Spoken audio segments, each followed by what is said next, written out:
Okay, last video for chapter 17, sampling distribution models. Okay, so this is pretty interesting. So, kind of to get us there, I want to kind of take a look at one situation.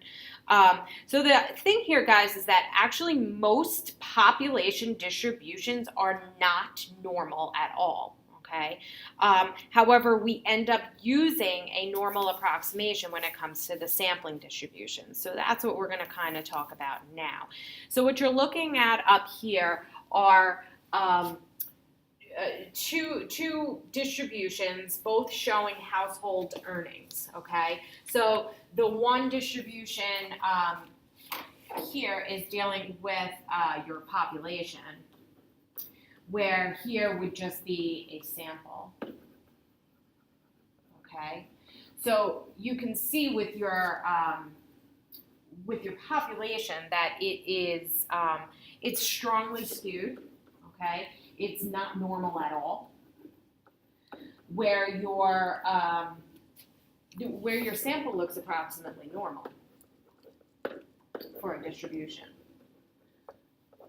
Okay, so not that it's all that important, but this does say a size of 100. So what is the shape of the sampling distribution of your sample mean when the population distribution is not normal? Well, it is a fact that as the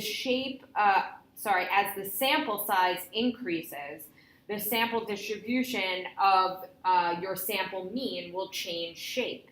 It's going to look less like that of your population, and it will look more like that of a normal distribution. So again, as the sample size will increase, it will start to look like that of a normal distribution. When your sample size is large enough, the sampling distribution of X bar is very close to normal. This is true no matter what the shape of the population distribution has. As long as the population has a finite standard deviation, this will be called our central limit theorem. So it is our fundamental theorem of statistics. It says that the sampling distribution of any mean becomes more nearly normal as the sample size grows. Observations need to be independent and collected with randomization. But there's no need to check your large counts, your success-failure condition. So the central limit theorem states that the sampling distribution model of the sample mean and proportion from a random sample is approximately normal for large samples regardless of the distribution of the population, as long as the observations are independent.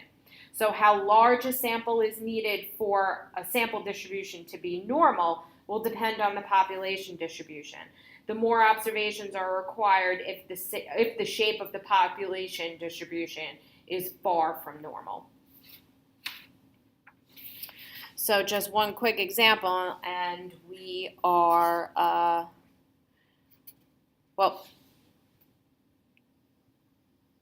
few more things to add. So if the population distribution is normal, then so is the sampling distribution of your sample mean. This is true no matter what the sample size n is. If the population distribution is not normal, the central limit theorem tells us that the sampling distribution of your sample mean will be approximately normal in most cases if your sample is greater than or equal to 30. Okay, so let's take a look at a quick example and then be done with this video. Okay, so your company has a contract to perform preventative maintenance on thousands of air conditioning units in a large city.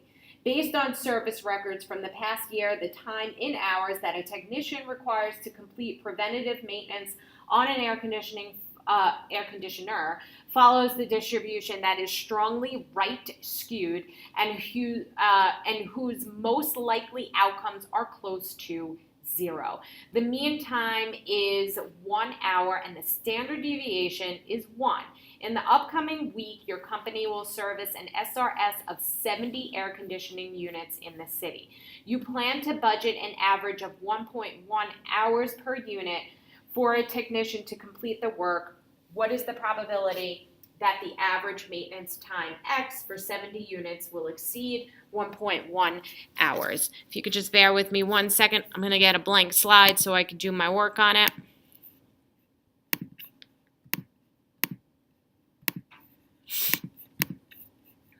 And here we go.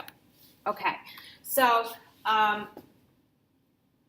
the sampling distribution of the sample mean time spent working on 70 units will have a mean of 1 hour, okay, and a standard deviation of, we had a sample size of 70, our standard deviation was 1, so that's going to give us a standard deviation of 0.12, okay? Our 10% condition is met, so that's allowing us to use that. So 70, I should have probably checked that first, but that's okay. So 70 is definitely less than or equal to 10% of all AC units in a population. We could say that it's approximately normal. Okay. We have a sample of 70, okay, that would be less than or equal to, greater than or equal to 30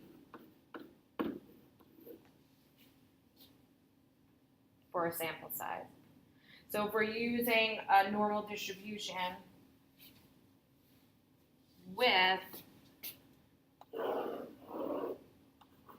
a mean of 1 and a standard deviation of 0.12, okay, we are looking for our sample mean to be, well, actually just greater than 1.1 hours, okay? So we will find our norm CDF.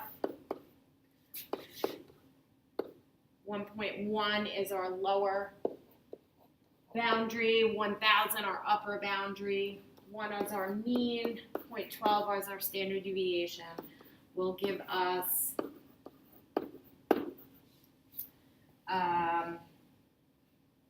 so we can say about 20% chance.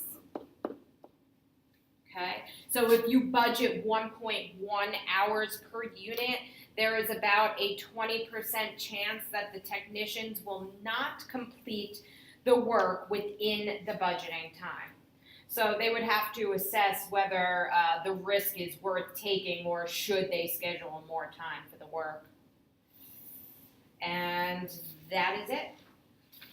We will discuss more in class and look at more examples in class. Be ready with questions for me.